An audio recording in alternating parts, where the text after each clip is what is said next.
Aries, may isang lihim na matagal nang itinatago sa iyo, isang bagay na kayang baguhin ang takbo ng buhay mo magpakailanman.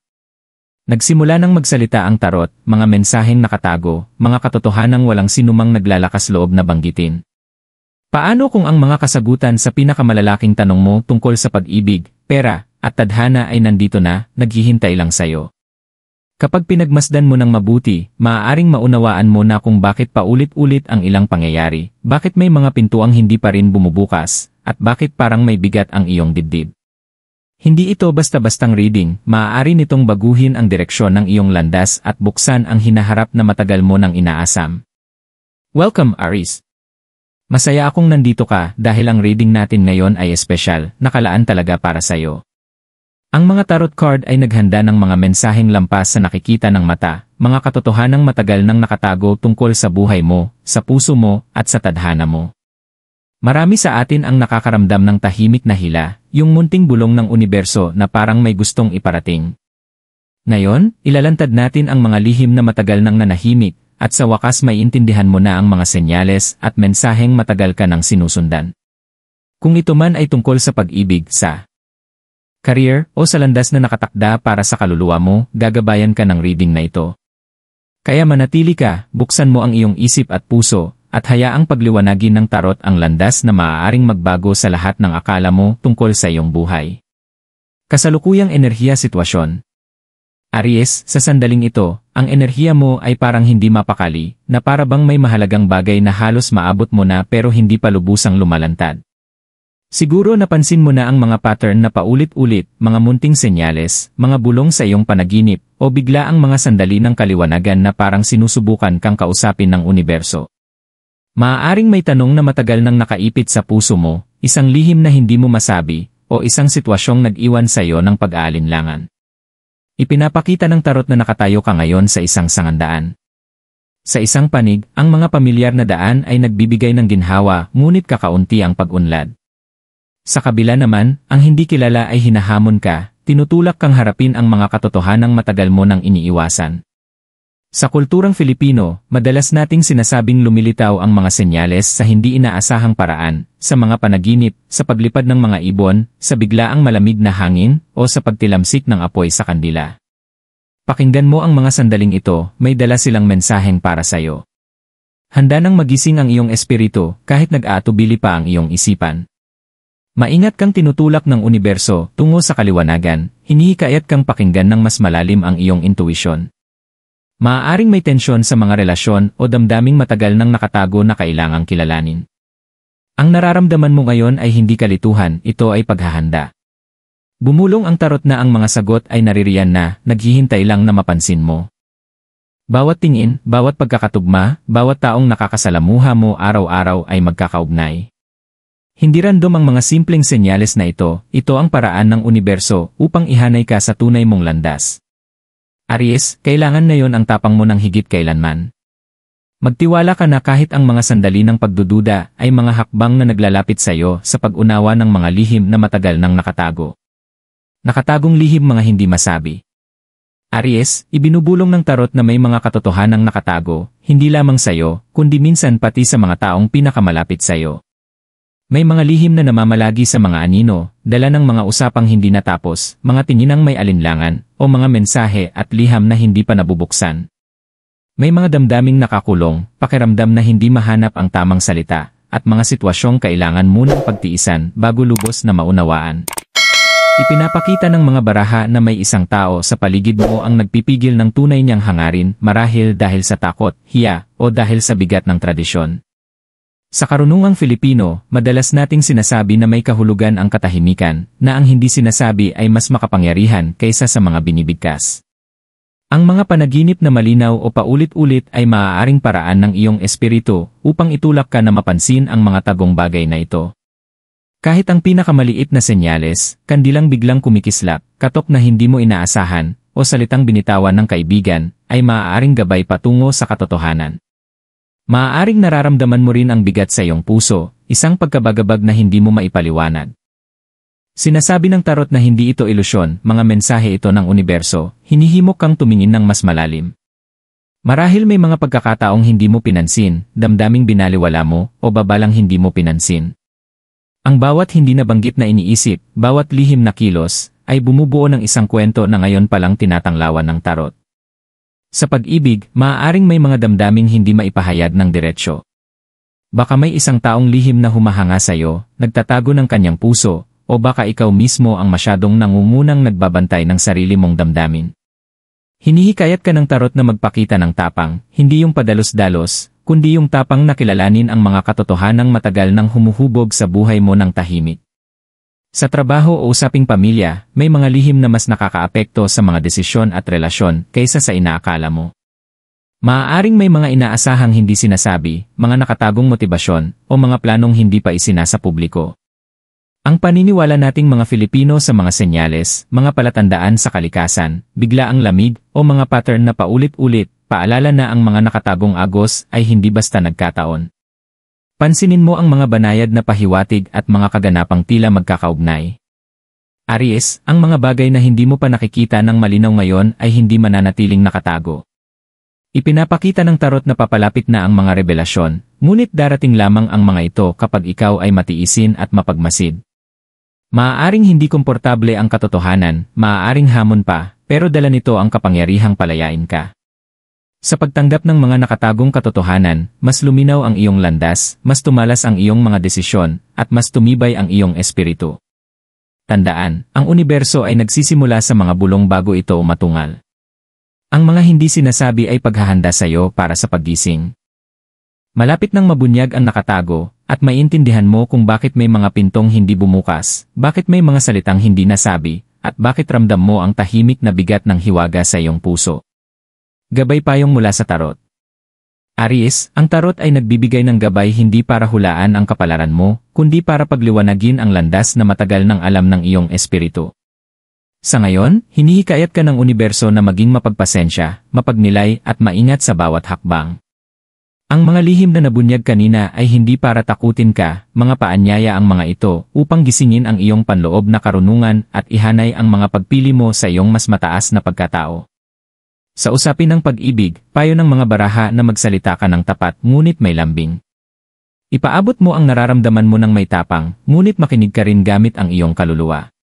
Sa tradisyon nating mga Filipino, madalas ipinapakita ng puso ang tunay nitong sinasabi sa mga tahimik na galaw, sa kabutihang loob, sa pagbibigay pansin, at sa pangangalagang hindi binibigkas. Ang maliliit na senyales na ito ay mas malinaw na nagpapakita ng tunay na intensyon ng tao kaysa anumang salita. Kung may taong nagpipigil pa, huwag mo pilitin ang paglalantad, hayaan mong ang tiempo at tadhana ang magsiwalat. Sa career at pinansyal na usapin, ipinapayo ng tarot ang pagiging mapagmasid at matalino sa pagdedesisyon. May mga nakatagong oportunidad, ngunit kailangan mong pansinin ang maliliit na senyales, isang hindi inaasahang mensahe, biglaang pagkikita, o paulit-ulit na numero o simbolong umaagaw sa pansin mo. Sa ating pamahiin, ang paulit-ulit na pattern o sabay-sabay na pangyayari ay hindi basta aksidente.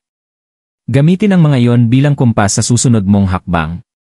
Maghanda, magplano, at magtiwala sa iyong intuisyon kapag tila malabo ang direksyon. Sa espiritual na aspeto, hinihikayat ka ng mga baraha na gumawa ng maliliit na ritual na nagdudugtong sa iyo sa universo. Sindihan ang isang kandila tuwing umaga habang nagtatakda ng intensyon, magnilay tungkol sa nais mong maipakita sa buhay, o maglaan ng ilang sandali sa katahimikan upang pagnilayan ang iyong mga pangarap at hangarin.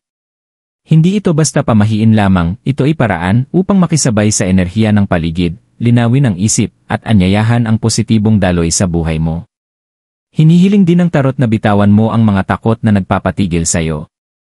Maaaring nagdala ng pagdududa ang mga nakatagong katotohanan, ngunit sa sandaling harapin mo ang mga ito nang may tapang, papasok ang kaliwanagan. Sa kulturang Filipino, paulit-ulit nating sinasabi, ang dilim ay hindi panghabang buhay, laging sumusunod ang liwanag. Kapag kinilala mo ang mga bagay na nanahimik sa dilim, ginagabayan mo ang sarili mo mula sa liwanag, hindi mula sa anino.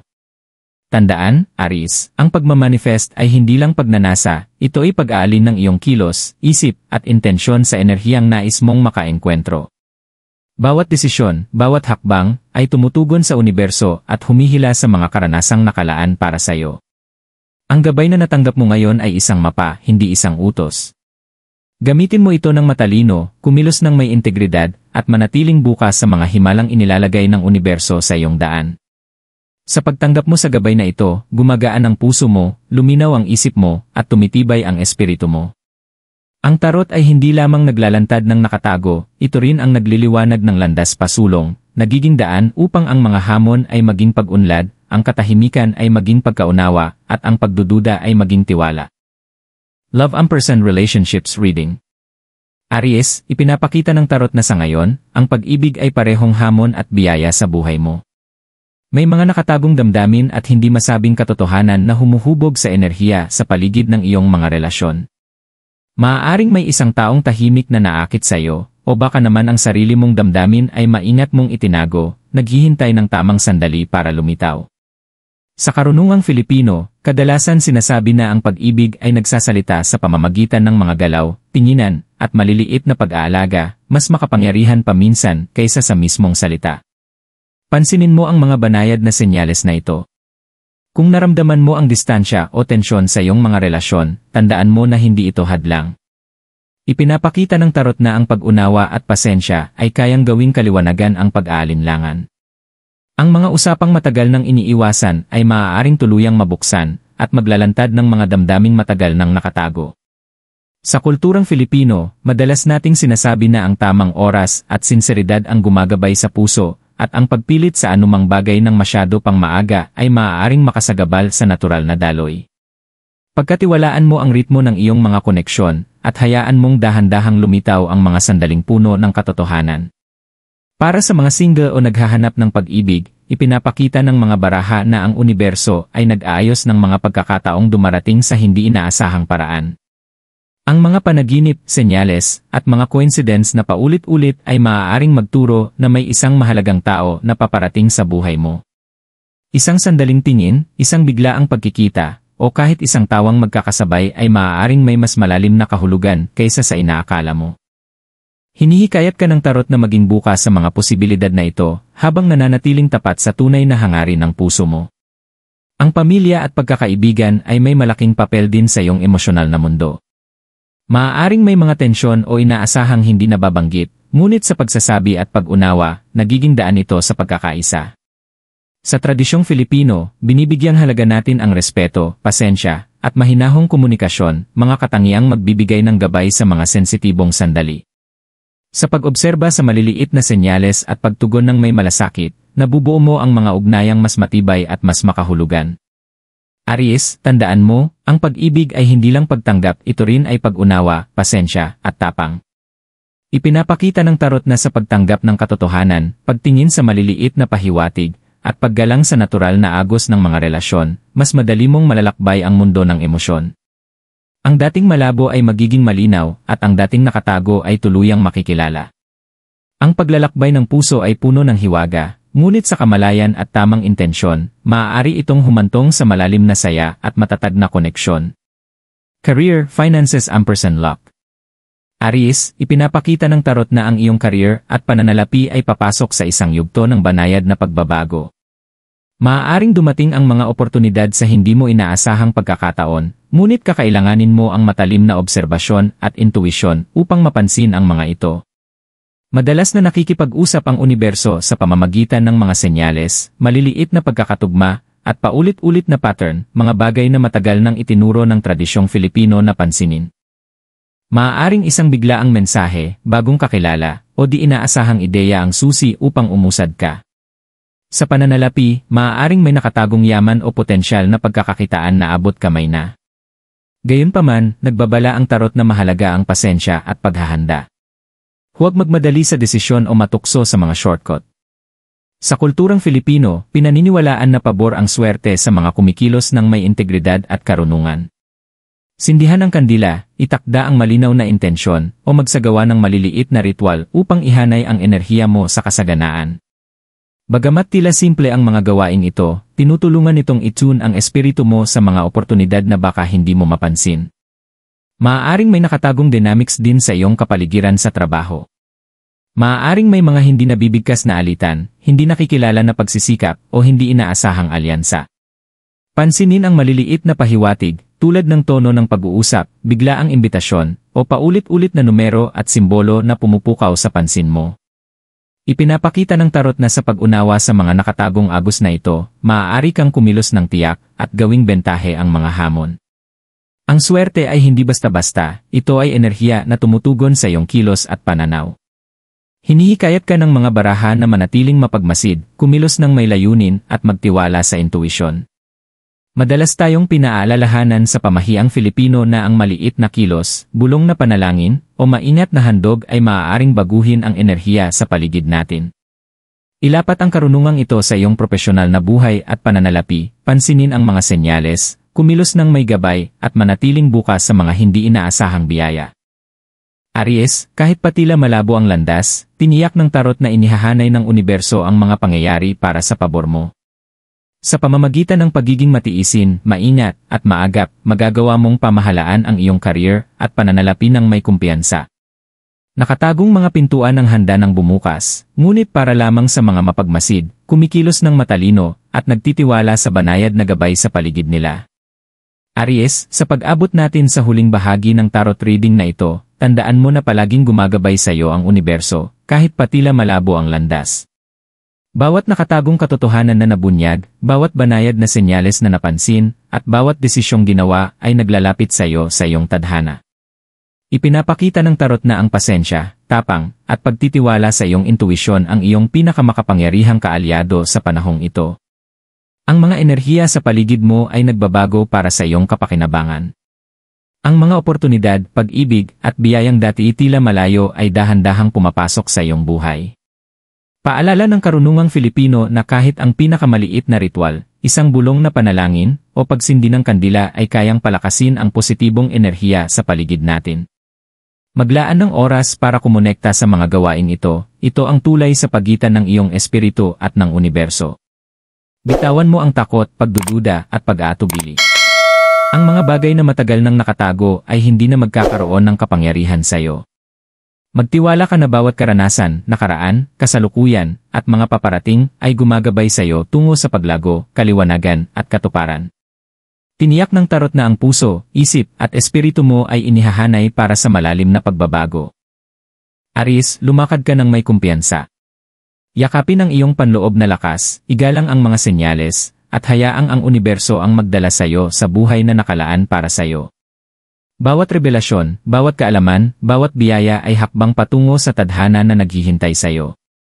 Maliwanag ang landas, at ang hinaharap ay puno ng walang katapusang posibilidad kung handa ka lamang na makita, magtiwala, at kumilos. Aries, kung ang reading na ito ay nakatama sa puso mo o naglantad ng mga katotohanang matagal mo nang nararamdaman, inaanyayahan kitang sumali sa aming komunidad. Ibahagi ang iyong karanasan sa mga komento, ikwento kung paano tumutugma ang mga insight na ito sa iyong buhay, at kumonekta sa iba na nararamdaman din ang gabay ng universo tulad ng nararamdaman mo. Huwag kalimutang mag-like at mag-subscribe upang manatiling konektado sa mga susunod na tarot readings na magliliwanag sa mga nakatagong katotohanan, magbubunyag ng mga lihim, at gagabay sa iyo tungo sa buhay na nakalaan para sa iyong kaluluwa. Tandaan, ang universo ay nakikipag-usap sa pamamagitan ng mga senyales, manatiling mapagmasid, manatiling bukas, at hayaang magbukas ang iyong tadhana.